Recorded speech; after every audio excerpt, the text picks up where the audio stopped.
Call the meeting to order. October 13, a special joint meeting of the Salem City Council and the Beverly City Council being held remotely on Wednesday, October 13, 2021 at 6:30 p.m. for the purpose of discussion and a presentation of the Resilient Together Plan. Notice of this meeting was posted on October 7th, 2021 at 2:38 p.m. From the Salem City Council, absent are Councilors Hapworth, Flynn, and Sargent.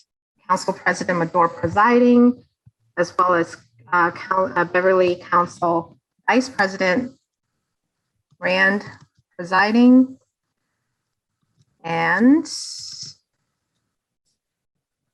Councilor Rand, please introduce the City Council in Beverly. Thank you, President Medore, and thank you for having us. I love that this project happened as a regional effort, and I love partnering with Salem, so it's a pleasure to be here with you.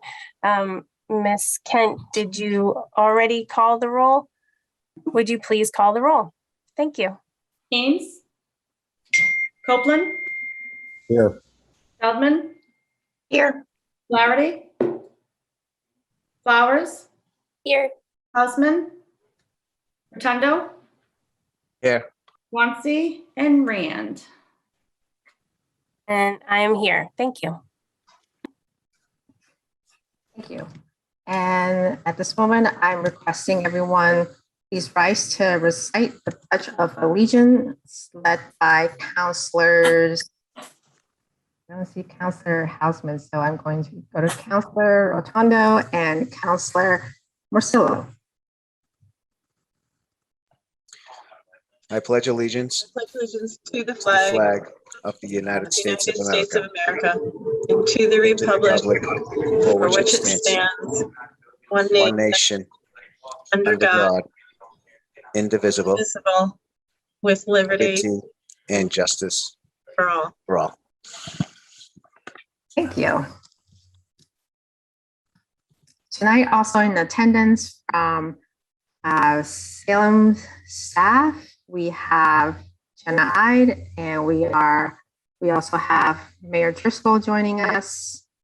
And from Beverly staff, we have Rena Keefe and Darlene Nguyen from the planning department. I think that's everybody, right? Did I miss anyone? Okay. Great. Now with that, I'm going to turn it over to Mayor Driscoll to offer some opening remarks. Thank you, Councilor Medore. And thanks to everyone who's on the call. I think this is actually a pretty historic meeting for us. It's not often that Salem and Beverly City Councils come together. I honestly can't remember any time that we've had joint meetings to discuss items of import, notwithstanding the fact that we are all living right next door to each other and collaborate all the time. But I just can't think of a better reason to come together officially in this joint capacity than our efforts together to collaborate on tackling climate change.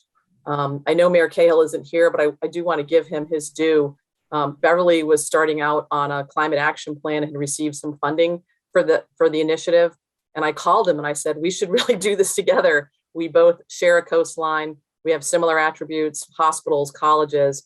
And frankly, we're all in each other's backyards all the time. You work one place, you eat someplace else, you live someplace else. I think on the North Shore, we treat each other as colleagues and collaborators, not competitors. And it really is evident in this plan and this work. I also want to thank the city clerks and the city council presidents for putting this together. It isn't easy to figure out schedules, and I know we were trying to do it sooner.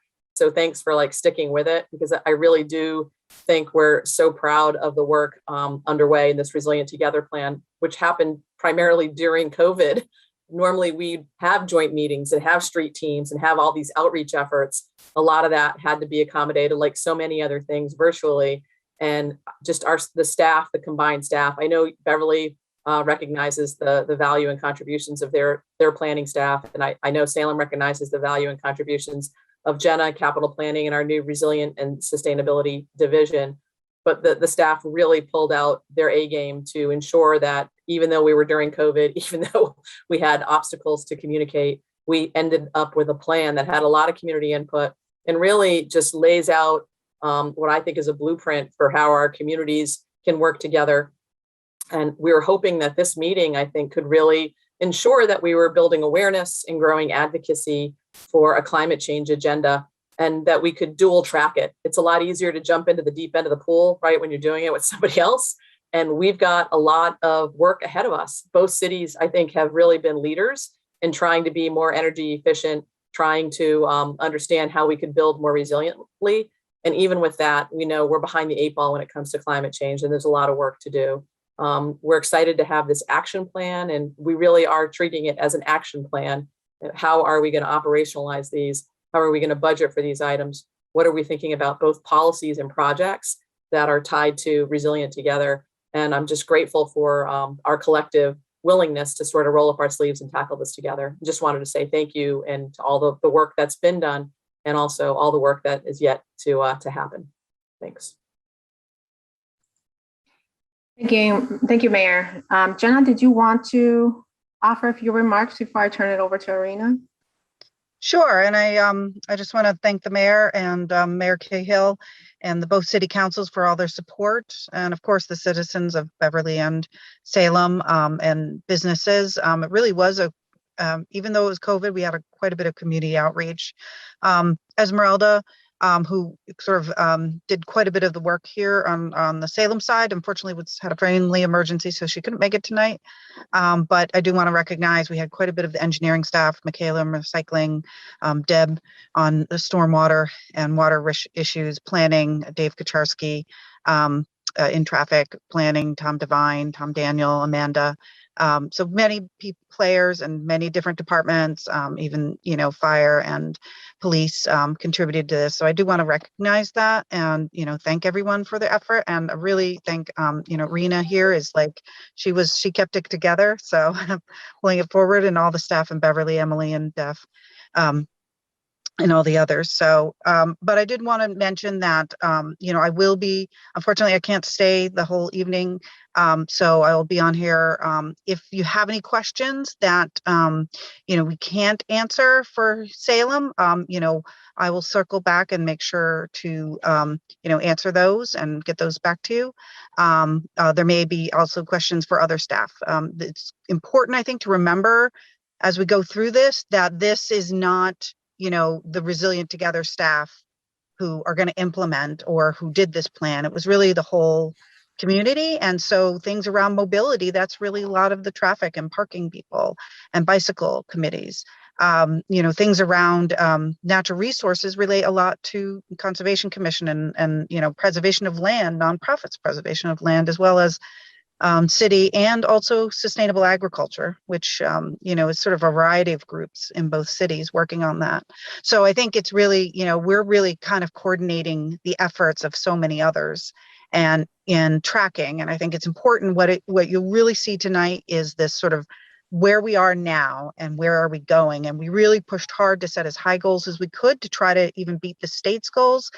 And so where we're going, it's really a community effort. So this is really great that we got these two city councils together, because we're really hoping that, it doesn't end here. This is really the beginning. And this is an ongoing conversation, changing, tracking, successes, challenges as we move forward. So, and sustainability really does touch everything. People think about energy, but it really touches so many other things. And I think Irina will talk through all those different areas. And I just a big shout out to Irina thank you for taking the ball tonight.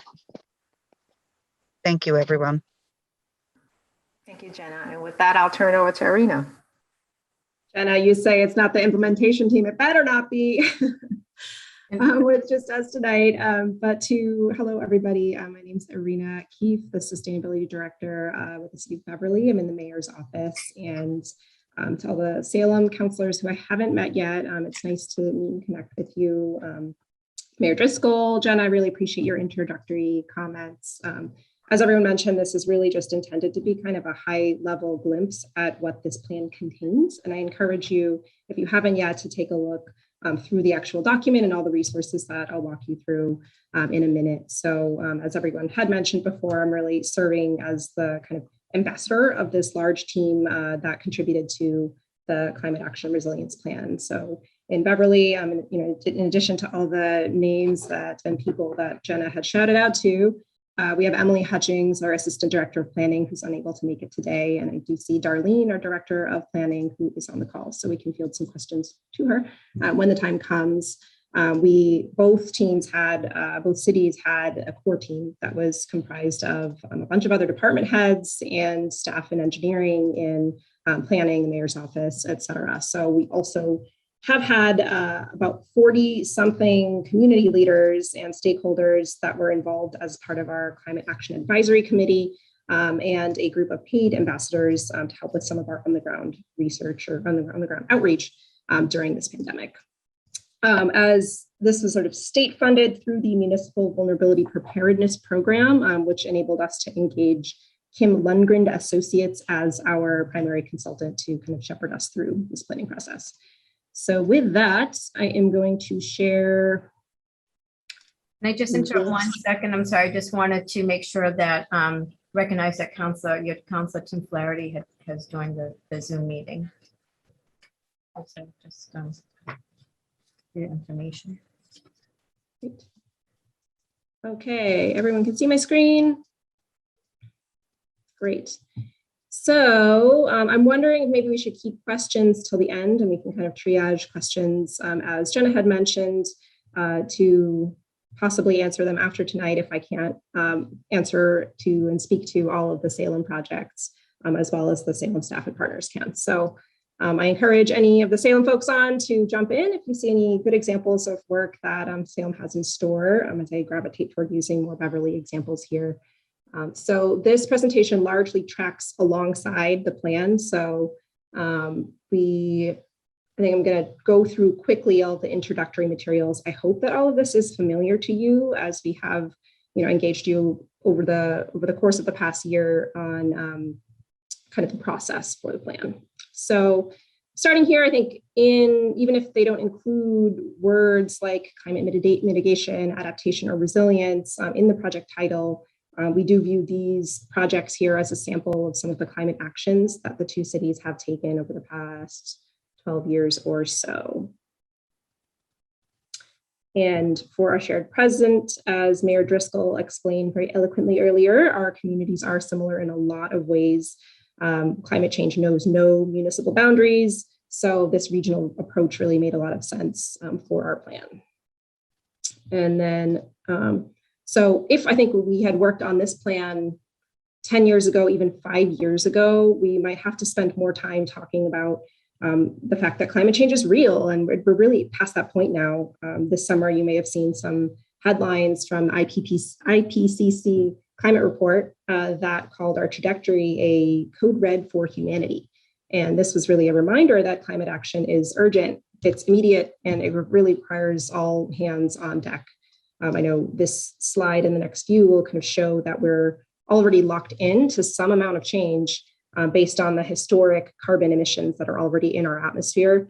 So all the mitigation that we are committed to now is really intended to prevent worse impacts. So one thing to note is that climate change really, it's not binary. It's, it occurs on a spectrum.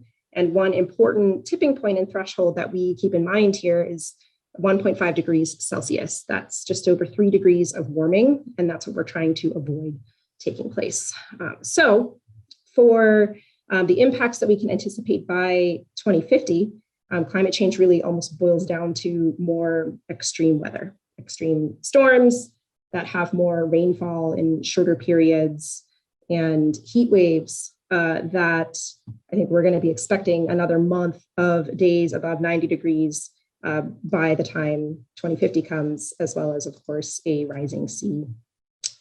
This summer alone, we experienced 5 heat waves, and we had the hottest June on record and the second rainiest July. So we are already experiencing these impacts. This slide, I hope, is familiar to you as well. The cities are aligned here with the global Cities Race to Zero commitment, as well as the state goals for carbon neutrality by 2050. We're committed to reducing our greenhouse gas emissions by half by 2030. So in our vision statement here, we talk about both short-term and long-term solutions for greenhouse gas emissions reduction and for resilience to climate impacts.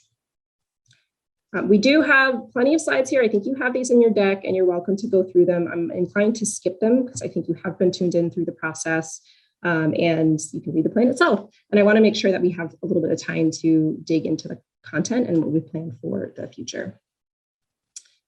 So our greenhouse gas emissions inventory and forecast shows you the breakdown of where the sectors where our emissions come from. And one place I just want to pause here and stop and mention that's not written in our plan is that 2 local ambassadors, Meddy Smith and from Beverly and Joey from Salem State, have actually directly advanced their careers in climate action as a result of Resilient Together. So Joey is now an intern with our consultant KLA, and Meddy, who I believe is with us on the call, was hired as a sustainability planner at KLA and will continue to work with us as the project manager for our Resilient Together website, creating social media posts for us, et cetera. So we're really excited to be able to continue working with our investors. So the plan itself, the plan has 7 focus areas. There's plenty of overlap across and among them, as you will intuitively see, and it was informed through and kind of guided by these 6 principles of emissions reduction, community resilience, economic vitality, restoration, health, and equity. So I think each focus area has about 5 high-level goals and about 10 actions. So I'm just going to highlight one from each of the cities that the cities have been taking action on. So some of these, as you'll notice, are not responsibilities that are the cities alone, cities with a capital C, but rather they're shared among our partners, our community groups, businesses, and residents. So this first goal here is for the cities to lead by example through adoption of smart, clean, net zero technology in existing and new municipal buildings. So just wanted to highlight that in Beverly, our nearly net zero police station is open for business. It uses geothermal energy for heating, ventilation, and air conditioning. So this project can really serve as a demonstration to show that despite a high upfront cost for geothermal, it has actually the lowest life cycle cost and the lowest emissions of all of the other options that were evaluated. And now we're able to evaluate geothermal as a retrofit for other public buildings. We're also on the same police station, actively planning and working toward the installation of 400 kilowatts of solar and 3 electric vehicle charging stations for the electrifying vehicle fleet at the station. And for actions, in this first one here, we've mentioned this to the councils before. Salem and Beverly have partnered on this project to do an outreach campaign to promote participation in mass save home energy assessments and to really handhold residents in moving from an assessment to an implemented project. We're doing this through a grant that we received from MAPC that we applied for jointly, as well as through a new utility partnership with National Grid called Community Solutions. And we can pause. Is anyone interested in reading through these slides on the spot? I know there's a lot of text. I'm going to assume not and move forward, but let me know if you want me to pause. This slide is really just to show you the greater depth that you can access in the plan. We don't need to go through all of these comments here. Just know that there's more than just what meets the eye from these overarching slides. So for energy, taking a look at that second goal here, that renewable energy is accessible to all residents and businesses. In Salem, through Salem Power Choice, we know that there's an option for residents and businesses to opt up to a 100% renewable option that supports the regional renewable energy market. That's the Class 1 RECs, they're called, renewable energy credits. We'd love to see greater participation in this one. And then in Beverly, our aggregation plan is currently under state review. So in our actions for the energy focus area, you will see a lot of overlap with the buildings here. I mentioned one of the solar sites that we have at the police station. We have 6 more, and we're working toward installing about 5 megawatts in summer 2022, if all goes well with our utility. and that essentially generates as much electricity as the city consumes on our municipal side. Looking at E8 here, I know we're all keeping an eye on Salem as the proposed offshore wind port operator for Commonwealth Wind. Interested to see what happens there. And the infrastructure category, big picture, this is really covering drinking water, stormwater, wastewater, and our streets and bridges that are maintained well and last a long time. This first action is not glamorous, but a long life cycle of critical infrastructure is a really important component of sustainability. And this relies on preventative maintenance system-wide and citywide. Our engineering department plans to shift toward this enterprise asset management solution that's going to track all of our asset conditions through GIS. So it's going to be a one-stop shop where work orders can be managed and operations manuals can be tied into all city assets, and all of that is in one place. And for a more accessible example, looking at I-7 here for it's our sewer pump station along Water Street at the beach is a really vulnerable piece of infrastructure that is at flood risk, essentially. And already since the feasibility study was conducted earlier this year, flood panels have been purchased to start to protect it.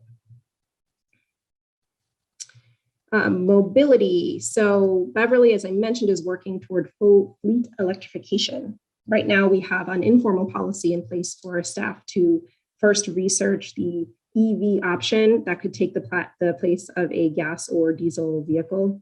And we're working actively right now on a pathway toward a fully electric school bus fleet by 2030 through an innovative model that is going to be cost competitive with our current operations and our current gas and diesel fleet.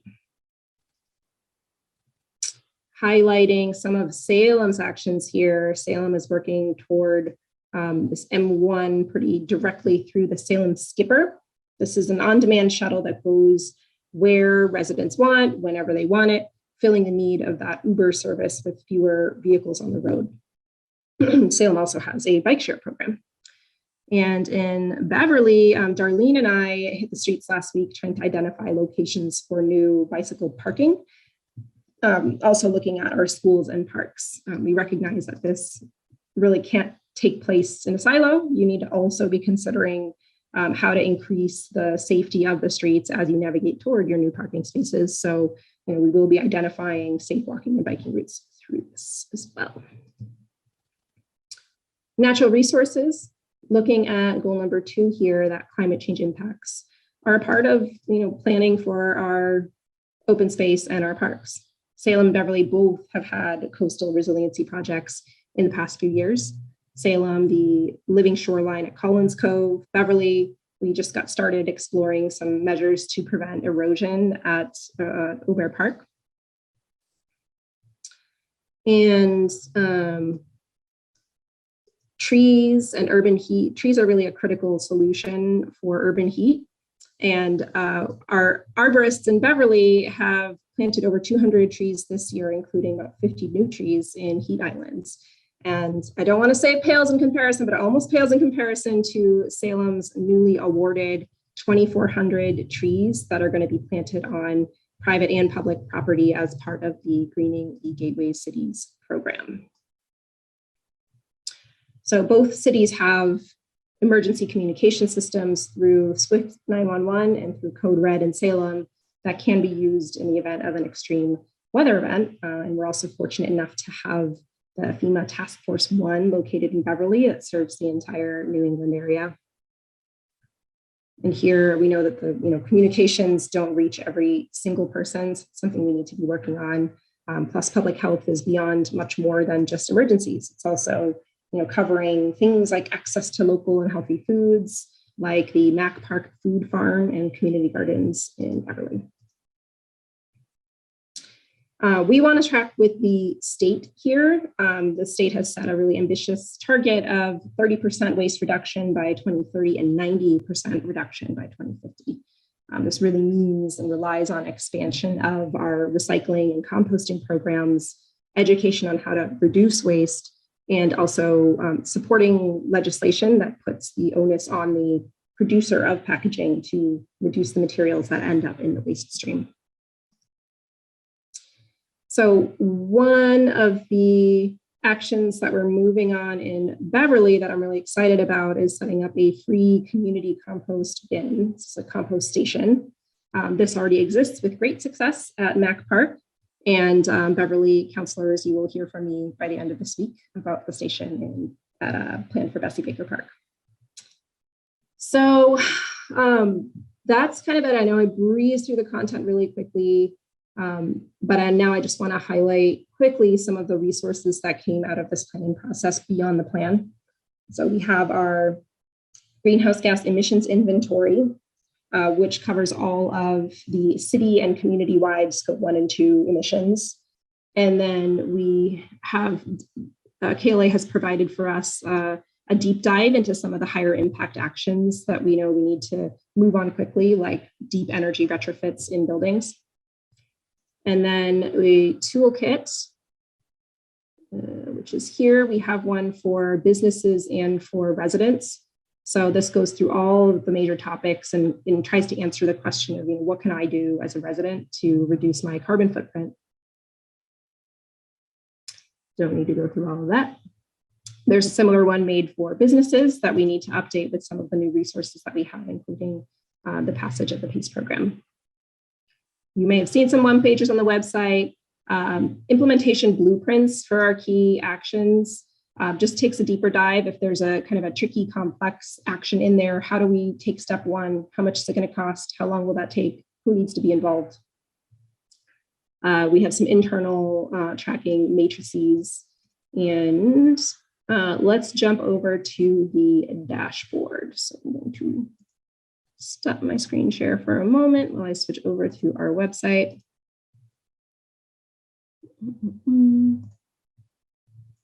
Here.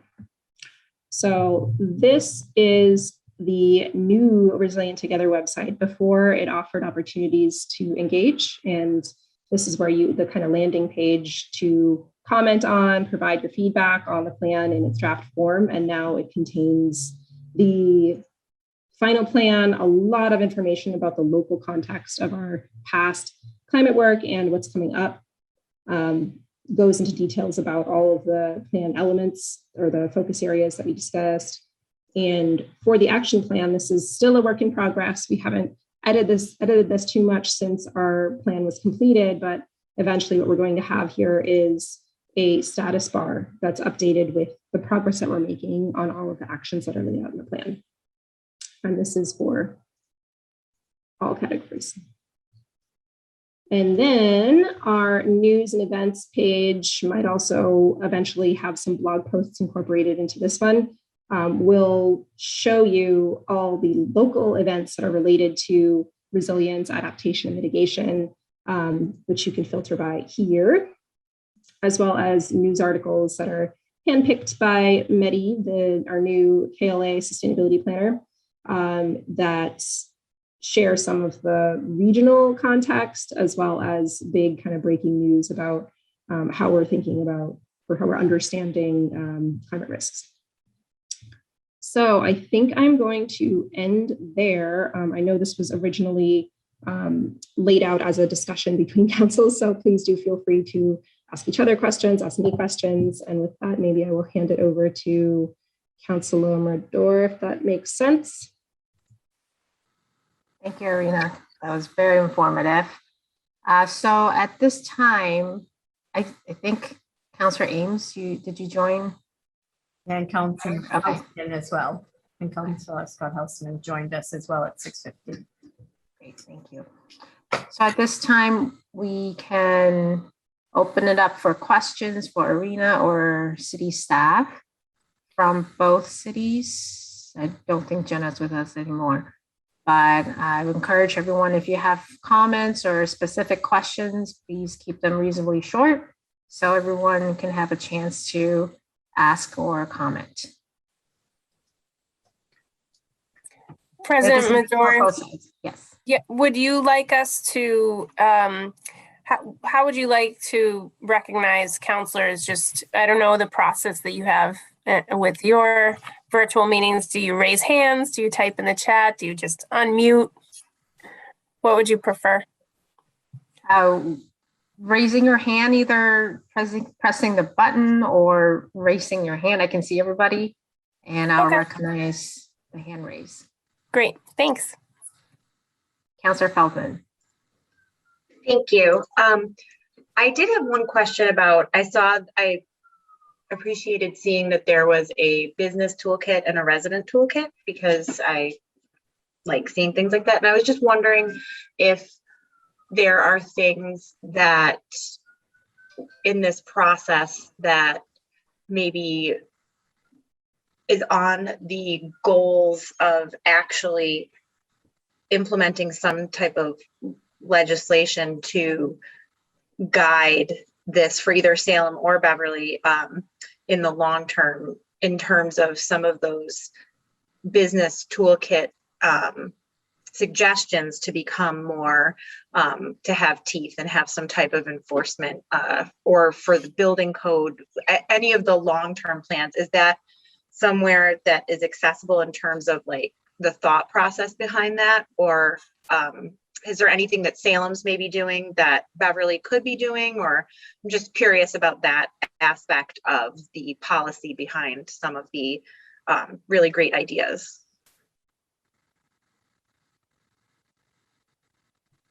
As for whether the actions or the suggestions in the toolkit, whether they have teeth, no, there's a lot that we can't require yet, but what we've laid out is that things like utility incentives for energy efficiency, for example, have an obvious and kind of short, often return on investment. And that ROI, once you start looking into project ideas, makes sense from a business perspective. So they're ones that, once you become aware that they're available to you, then the choice and the decision is clear. Through our partnership with the National Grid Community Solutions Program, for example, we are going to have a small business outreach campaign in the spring, probably launching around April, to go door to door, pairing National Grid staff with our volunteers from our Clean Energy Advisory Committee, or possibly even Green Beverly, to basically schedule businesses on the spot for energy assessments, and then connect them with the tools and the resources to make the projects happen. So that's one idea there. As for what we can require, we are keeping an eye toward the net zero building code that's going to be coming from the state. So the state, as part of Governor Baker signing this into law, will create a kind of optional net zero building code that municipalities can vote to adopt. And that's something I know we're absolutely going to try to adopt as soon as it becomes possible. And in the meantime, any new development that comes on the table, and maybe Darlene can speak to this a little bit, for newer businesses are asked these questions during project review about energy efficiency, about water usage, waste, et cetera. There are some state laws that are and requirements that we know are coming in the future. Things like composting will be required at all restaurants that produce more than a half ton of food waste, but that doesn't catch everybody. So it is all of this is kind of a balance of sticks and carrots, right? Councillor Houseman. Yeah, hello everyone. Greetings. I have a question, not so much about the resilience plan and the presentation that we've seen tonight, which is fantastic, but more speaking to this group as policymakers in wondering what we can do to combine the leverage, if you will, or the strength of our common voices of our two cities to help push a climate resilience and clean energy future at the State House, to speak with a common voice. Sometimes in Beverly, we will pass a resolution that takes a position on a certain policy. And where climate change is concerned, it seems to me that there may be an opportunity, not simply for the Beverly City Council, but in conjunction with the city of Salem, to do something like that. Obviously, people can disagree on, legislation that might be at the state level as to what it might be better or worse and so forth. But it's sort of a general question. To be particularly interested in Mayor Driscoll's point of view on this. But all of my fellow colleagues would be interested to hear what you think about that. Thank you. Mayor, would you like to respond? Hey, Scott, it's great to see you, Councilor Hausman. I think those are terrific opportunities. I think the whole idea of meeting jointly was to hopefully ferment some of these ideas, whether it's joint resolutions. While I think we do a lot of that to help get things over the goal line at the state, I'm hoping we can hold hands at the local level. We're looking at a green construction ordinance. Councilor Riccardi introduced that. There's a group of stakeholders really looking at, okay, how do we put this into place? What are the steps that are going to be necessary that would change how we, think about new development in our community going forward? And there's challenges with that. We want more affordable housing. We want green initiatives. We want more efficiencies built into systems. All those things cost more. How are we incentivizing that activity? Those are areas where I think locally, if there's ways to develop local policies, ordinances that we are working together on, it makes for a more level playing field and hopefully puts into play the items and goals and objectives in the Resilient Together plan. Gets it done on the street. Certainly collectively advocating at the state level, but also jointly governing with respect to policies and ordinances make a lot of sense to me. Agreed. Okay, Councilor Flowers. Thank you. So I think my question sort of ties slightly back into Councilor Feldman's question, only in the sense that I also initially was thinking about the two different toolkits and wondering, and we've sort of gone down this path, but wondering what our two cities can do to either encourage, urge, help residents and businesses to make these choices. And I was thinking about, and is it enough then if the cities are doing these things at the city level, if we can't bring our businesses and our residents along? And my guess is probably not. But my sort of where my thought went from there, and this, I'd be interested, Ms. Keefe, you and I have talked a little bit about this briefly, but Mrs. Wynn may have thoughts about this, Mayor Driscoll, but also to my fellow councilors. I know accessibility is part of the plan and making sure that renewable energy is accessible. So I'm curious in thinking together about how we can really make sure that renewable energy, but also all of these different climate change mitigation strategies and the changes that people might make are truly accessible. And I guess I'm thinking about what strategies we might have in place. Ms. Keefe, I know that when you and I had talked, it was about the fact that our former, our community solar partner that we had used actually a high bar credit check to be able to get into the program. And so that's great for many residents, but not great for all of our residents, for many others. And so it's something I've been thinking about a lot. How do we make renewable energy and access to ways that we can mitigate climate change truly accessible for all of our residents? And I think both Beverly and Salem, we have a real vested interest in making sure that all of our residents can be part of this. And I'm thinking about too, the focus group that I was on as the Resilient Together plan was coming together. There were residents on it who I've been thinking about them since the focus group, because they said, this is all really important and we know that, but even being able to care about or imagine how you might make these changes is a privileged position. And for many of us, our day-to-day lives, we know it affects us, but if you're trying to get food on the table and you're trying to make sure you have secure housing, it feels like this is sort of an aspirational thing. So I guess I'd love to think together about what plans or strategies we might have to really help address that. I think that's a really fair point. And yet we want to bring all our residents along and make sure everyone has access. I'm going to chime in here. I think Councilor Flowers brought up some really good points. And I think the power of regional partnership at such a local level is boundless. I think we have, because of home rule, and typically I wouldn't sing the praises of home rule, but in this case, there's a lot of things that we can do by enacting local policy. And I think the plan itself lays down a really good roadmap. And we have actually precedent from state legislation that we know we should not be following. So for example, a lot of the electric car subsidies are going, I think the vast majority of those subsidies are going towards higher income people to buy Teslas. So when you talk about accessibility and and not homeownership, but accessibility of these incentives, where do we set the bar? And I think we could do this by being very diligent about tracking data about who's benefiting from these incentives and how we can continually evaluate whether we are providing this, so if we're leveling the playing field on all of these action steps that we've committed to. And so in line with that comment, I had a question for Irina, maybe Mayor as well. The joint, earlier in the presentation, there was a joint commitment to reduce our greenhouse gas emissions by 50%, if I got that right, by 2030. So that's coming up. And I wonder if that goal was set by it was informed by specific metrics. Is it achievable?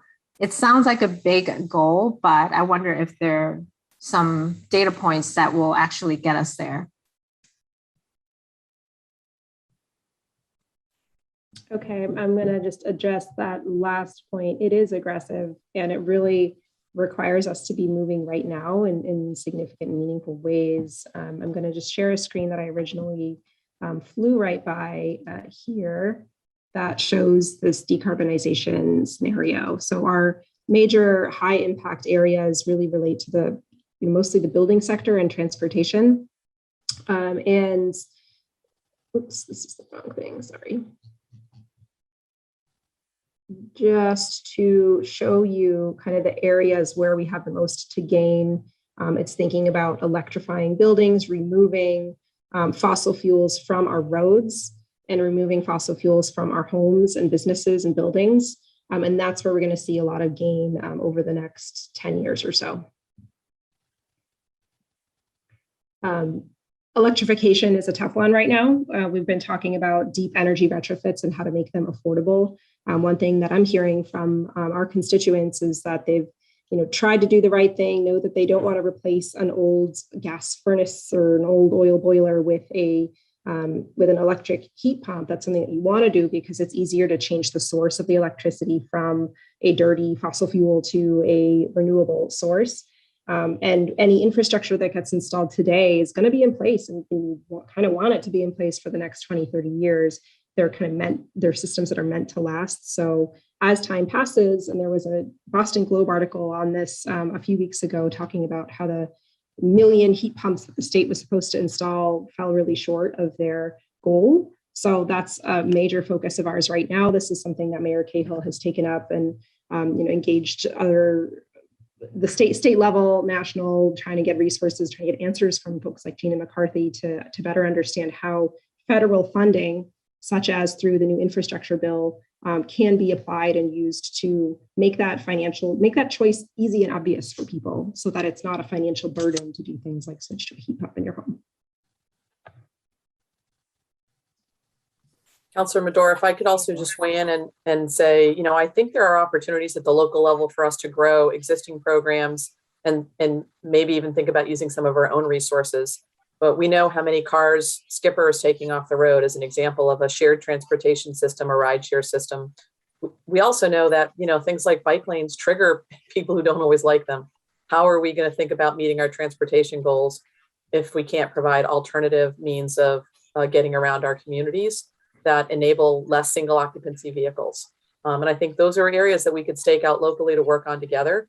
But I think the biggest thing, transportation and buildings are our biggest greenhouse gas contributors. So we need to come up with strategies for that. But we need the community engagement piece. We need to build a local climate core who is interested in enhancing, supporting, advocating, and recognizing that these policy changes mean behavioral changes as well. And support for that is going to be really critical. Thank you. Any further questions or comments from councilors? Irina, if you could bring your screen down so I can see everyone. Councilor Rand, thank you. Thank you. I love the long-term thinking that you just expressed so clearly, Mayor Driscoll. It is about behavior change, even, and building that support from the, grassroots support for this kind of shift. And then I also love thinking about, because I represent Ward 2, which is the downtown of Beverly, and has a lot of transit-oriented development happening. So I also kind of like to think about the immediate, the immediate actions that are required, where we're facing in our city, we're facing a couple of, or one major potential rezoning project that would allow housing where there is none. So I'm curious about the immediacy of the need for policy that guides new development to more towards the type of structure that the new police station is, right? So how are we going to guide development immediately so that they're not adding to the greenhouse gas problem, so that they're right away part of the solution? Because a decade goes pretty fast. So I'm wondering, Irina and Mayor Driscoll, what your thoughts are about that sort of pressing need for change too.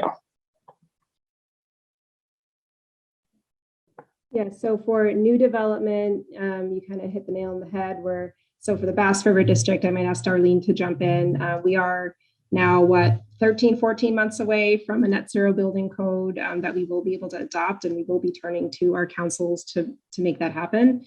In the interim, as new proposals come online, especially some of the bigger ones, I know that there have been just discussions with the developer to say, you got to do better than this, and kind of looking backwards to better understand the decisions that existing developments, newer ones that have been built in the last, let's say, 5 years or 10 years, have chosen to heat and cool and ventilate the buildings the way that they have. What were the is it sufficient that they made certain choices to, let's say, use gas to heat the common areas because the hallways have to be ventilated at a higher rate, for example?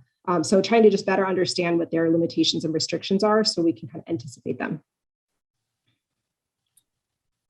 Yeah, Councillor, I think you raise a really good point too. I think these, and it started with Councillor Riccardi saying, I'm going to file a green construction ordinance, and we've got a stakeholder group working on it. I do think you need to be thoughtful. We need housing, we need affordable housing, and we certainly want housing construction that's going to follow greener practices. How do we do that? What are the impacts, and how do we do it smartly? I think is what we're trying to work toward with respect to a green construction ordinance. And that means you've got to put people around the table, and it takes a little time. But my hope is that, we can get there ahead of the state in terms of putting together a plan that will enable us to be smarter as we're growing. And I was just going to jump in because Irina opened the door for the Bass River Overlay District. And I think she's correct in just stating how we've handled it in the past. And a lot of times each of our developers or projects that come in are better than the last, and making changes on their own because of the cost savings, both for them and their tenants of more sustainable energy systems. But it's certainly not enough. And it's part of the reason why we felt we needed to take time to kind of hash out a lot of the details around the Bass River.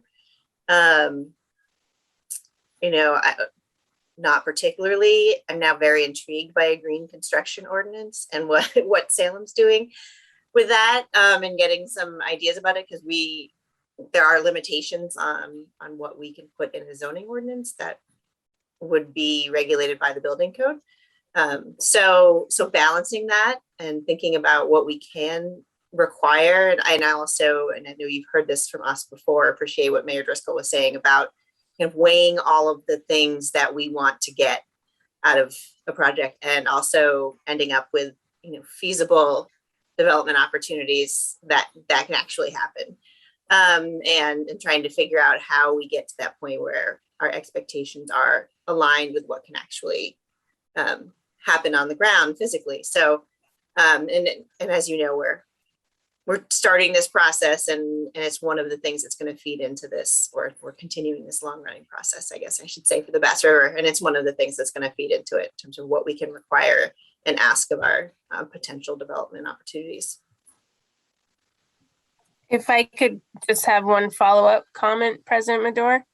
I Go love ahead, the, thank you. I love the idea of the strength of these two neighboring communities tackling that together, because then your leverage is doubled, I think. You know, as a region now, we're raising the bar on our expectations for development, or you know, just and our communities in general. So I love that, the strength of us working together.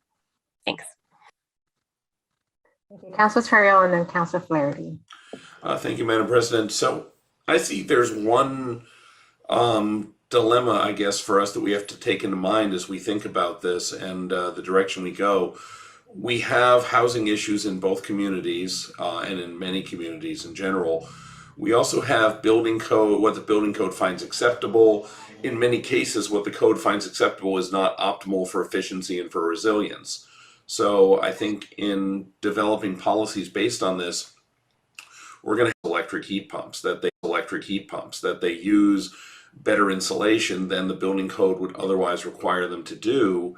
And I'm not sure what the best path for us will be to incentivize that. And also, at the same time, yes, most of these technologies that you can use to make a greener structure it's more efficient in the long haul. But you know, no matter how you feel about development, most developers are not really looking to the long haul for their construction. They're looking to build it, sell it, and move on to the next project. So, you know, we really, in planning this, I think that's an important thing for us to keep in mind. We're going to have to figure out ways to effectively incentivize this. Thank you. Thank you. Before I recognize Councilor Flaherty, I just want to let the record reflect that Councilor Flynn just joined us. Councilor Flaherty. Thank you. Appreciate it. I applaud everybody's effort, the work that we're doing together. I think it's important to do that and regionalizing. Sometimes you do together. Sometimes it makes a big difference instead of one city doing it. I forget who mentioned it, but we can have many policies doing this great work, but funding is obviously going to be the difference in what we can do 10 years from now, 15 years from now. And I know Irina was talking about the idea of federal funding. It always scares me we rely on federal funding for these projects, but you obviously need to start somewhere. But the idea of doing this is important, but the funding is going to be a key piece, obviously, where we're going. The question I had, I kind of want to talk about electric charging stations.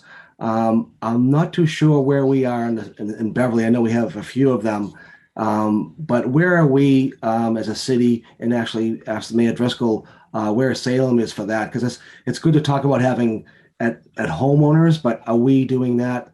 You know, having them at schools, having them at city-owned parking lots. Just kind of update everybody on that, if you don't mind. Yes, gladly. So we do have 15 level 2 charging stations around the city. So that's about 20, I think it's 23 parking spaces that can all charge up at the same time.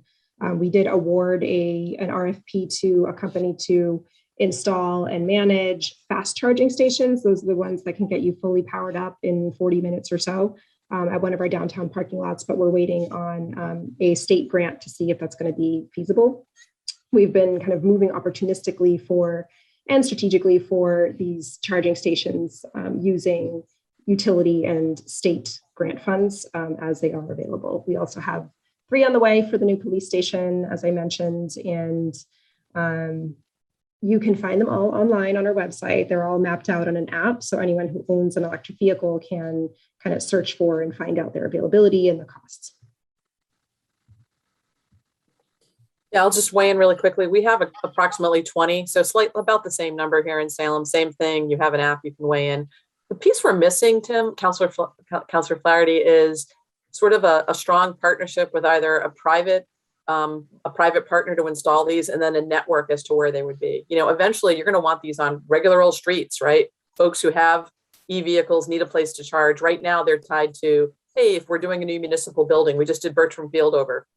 you're going to find a bunch of new vehicle charging stations there, but it was tied to a utility project and taking advantage of those incentives. We don't really have an overview of where should they be everywhere in the city and start lining up the infrastructure to make sure that happens. And I think we really do need to partner either with the private sector who does these or a state program to identify. And we've never had to do this before. We didn't all sit down and decide where gas stations are going to be, right? It was sort of a market driven process, and gas stations are where they are. I think this is going to be different. We're going to need to really play a role in putting together the network if we want e-vehicles to be part of a future, and we certainly do. We know we need them. So more to come on that front. We're hoping to be able to think about a network-based system, and I think the whole state needs to think that way as well. Thank you. Appreciate it. If I could add on to that point. Irina, go ahead.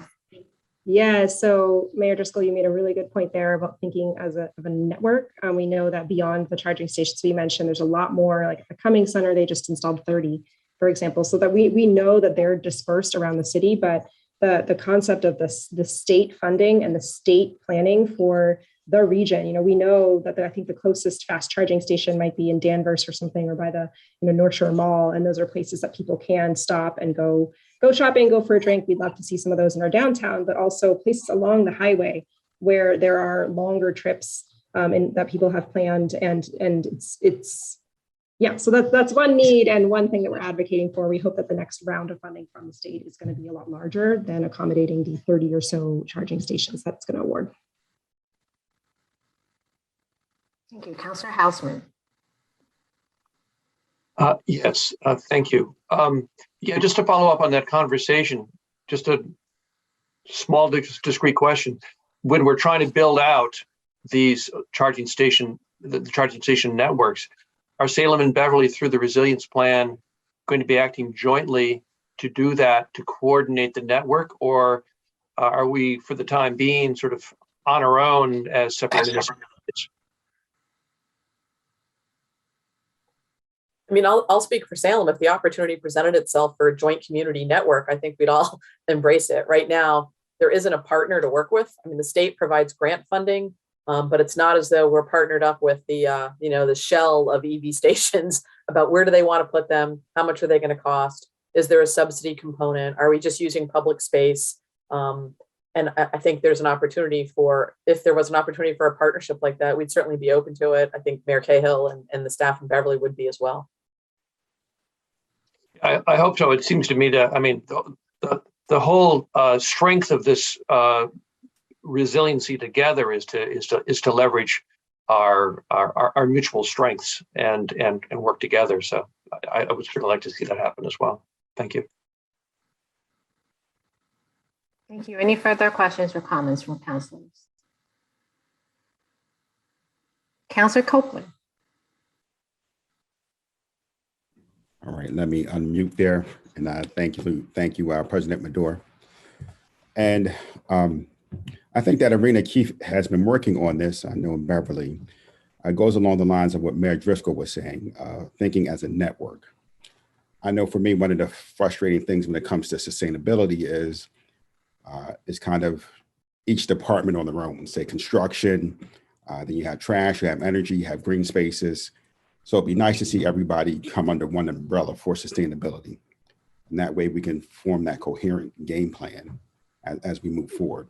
I speak with different organizations that want to get involved, but they're all taking care of one piece, instead of all of us working together collectively towards sustainability efforts, which I think we're trying to do now. And I think Irina has been doing that a little bit more for Beverly to bring everything under one umbrella instead of just dealing with recycling or just dealing with construction or just dealing with, clean energy and so forth.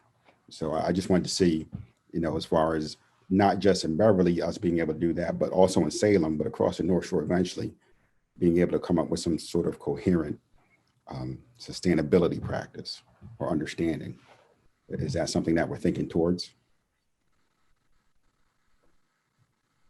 I mean, Councillor Copeland, I think that we took this Resilient Together action plan in Salem, and as part of the fiscal year 2022 budget approved by the council, we formed a sustainability and resiliency division is exactly what you mentioned. It was a little bit of engineering, a little bit of planning, a little bit of recycling, a little bit of every group. And when it's everybody's job, it's nobody's job. And so we really wanted to make sure that we had a division focused on this. It doesn't mean that you're not working cross collaboratively. I mean, everything we do in teams is always, you've got folks outside of a department that are collaborating, but we have this amazing action plan. It has a blueprint, right? It's identified tasks. Who's going to be responsible for it? And, I'm a big believer, I think our council is, what gets budgeted gets done. So, we're hiring people. Jenna Ide, who was on earlier, is leading it up.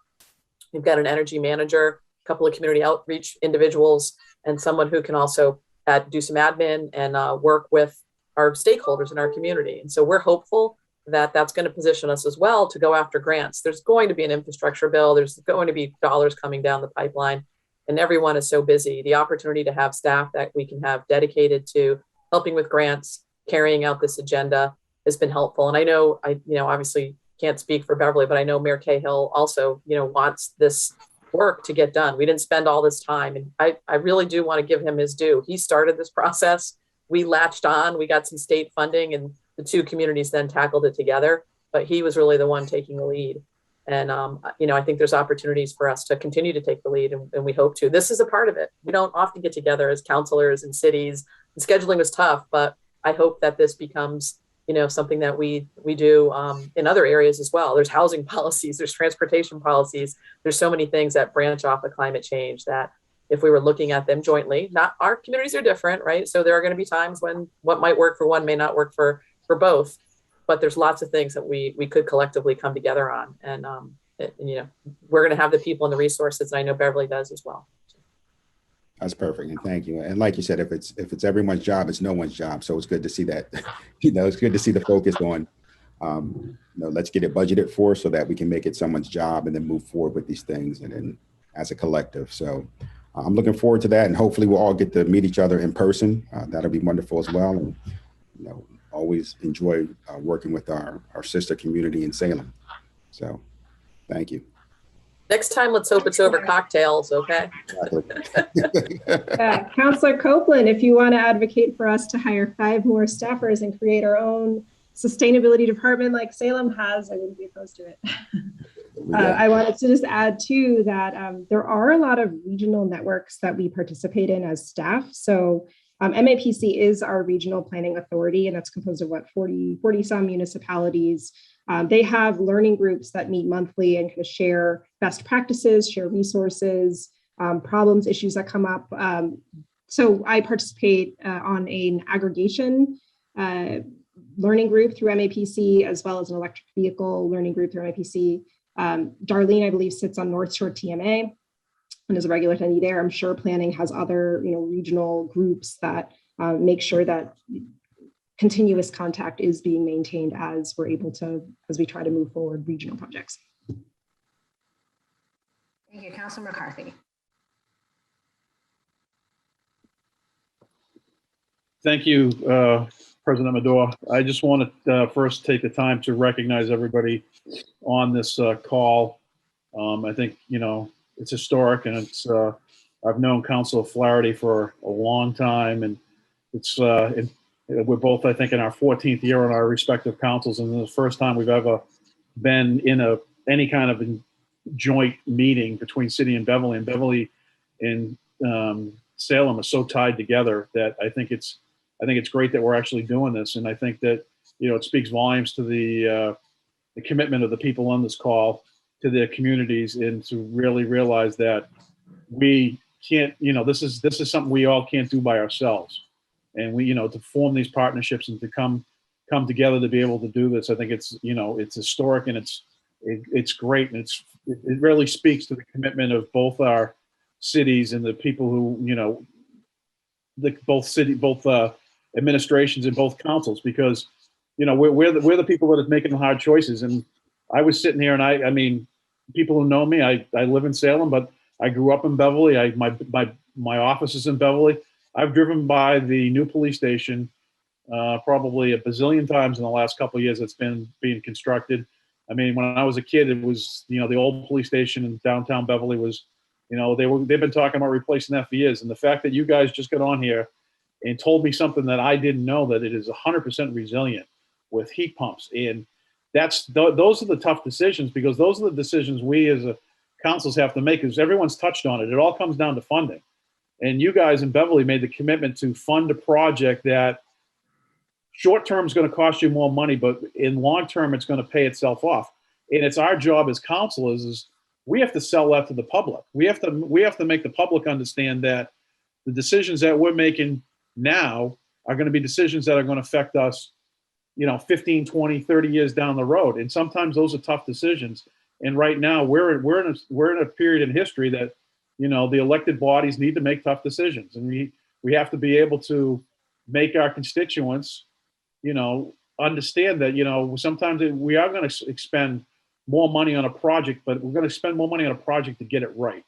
Because in the long term, it's going to be a long-term benefit to the city. And so I think as we move forward, together, those are the things we have to be united around, is we're going to make decisions that short-term may cost us a few extra bucks, but that's why they call them short-term, long-term. But long-term, it's going to be more beneficial. And I think the starting of this relationship, I think, is going to be more beneficial as we move down the road. The more that we can do together, I think the better off both communities will be. And so I want to thank everybody for their participation, because I have the utmost respect for anybody who sits in one of these positions, because you can never explain how hard it is to someone until you actually sat in the seat. So I want to give you all credit for what you do, and I'm really looking forward to the next couple of years moving some of these action plans forward. Thank you. Thank you. Councilor McCarthy has inspired me to bring up something that Salem and Beverly have already done together. So Councilor mentioned that we can't do this alone.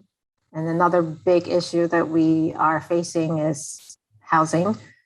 And I know that Beverly, Salem, and Peabody have a joint memorandum of understanding. And I think that's such a great model to think about applying to resiliency. And that regional MOU has actually seen many successes. We've had several housing units produced as a result. So I wonder if this is another opportunity for us to commit to that regional partnership, agreeing to certain goals and benchmarks that we will draw from this plan and achieve together. I think that's something that it's worth exploring between the councils and the cities. Councilor DeBoll. Thank you, Madam President. This is a very good meeting. I'm enjoying seeing some of my friends from Beverly here at this meeting. And yes, we need to do this more often. Just a couple of observations, a couple of points. I was one of the first houses, my wife and I, to put solar panels up on our roof of our house. And we, about 12 years ago, we added electric mini split heat pump. And virtually, I think we've had 3 electric bills in the last 12 years. It's great having free electricity in our house. I encourage everybody to do it. We as city councilors can lead the charge and promote other people in our cities to do the same. It's slowly catching on right now. One thing that we haven't really talked about is on the natural gas issues. I've been part of the Eastern Mass Gas Leaks Allies, attending meetings in Brookline, Boston, Arlington, all over the place for many years. And as a result of a lot of the pressure that group has put on, it's a lot of elected officials, town managers, and just people from the public as well. The gas companies in the entire region have been fixing a lot of the leaking pipes throughout our cities, digging up the streets, but it's a necessary evil. So that's coming. But at some point, we're going to be looking to wean off of gas totally.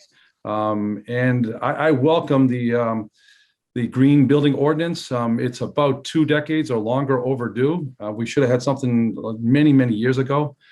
So I encourage Beverly to take a look at what Salem's created, but Salem hasn't passed it yet. We need to get to work on that and get it passed so that new construction projects, larger projects and smaller ones will be more resilient across the board.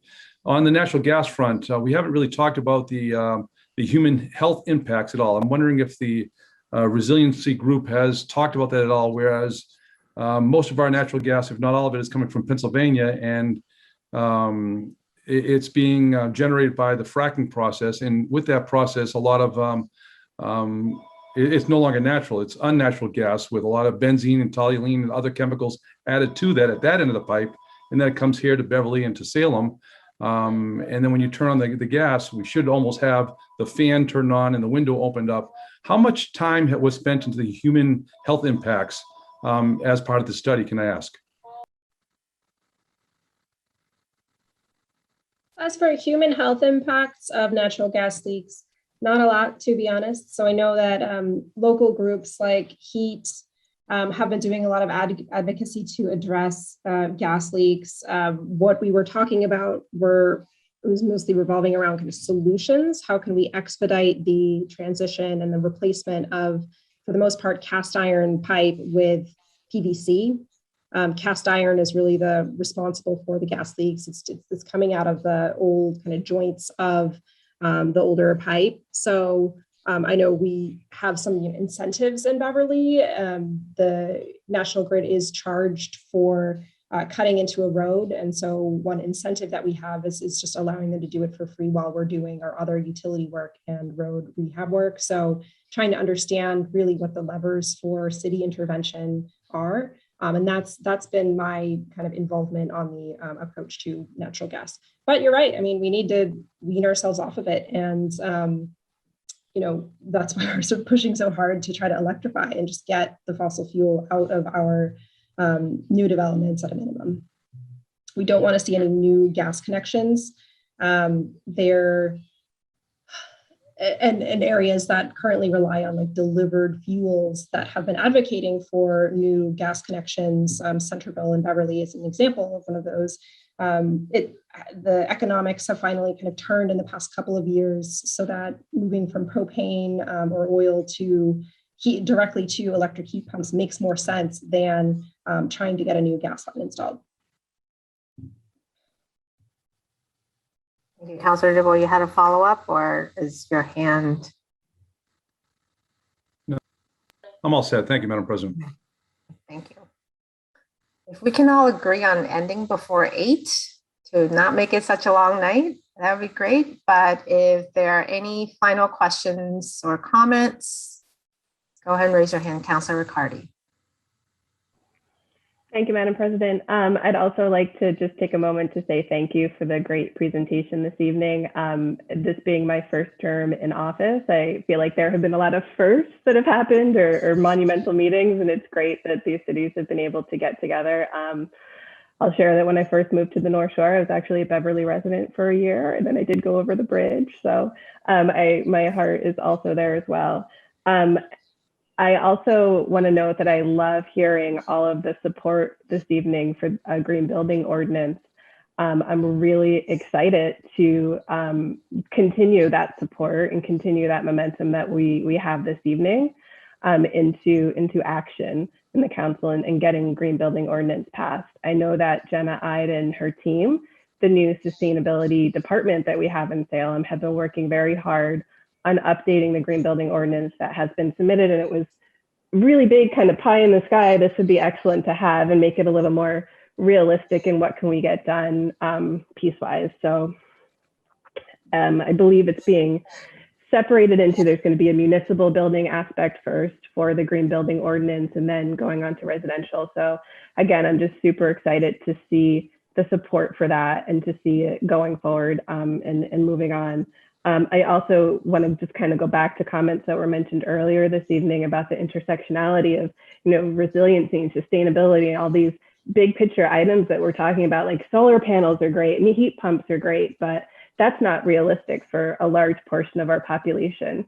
So to continue this communication and to continue the education of what is realistic, tiny things that can be done by the larger population, really those add up and they make a difference. And to continue that messaging is super important. And then making sure that, we can get into the hands of everyone those tools that they need and that can be used to help move our goals forward.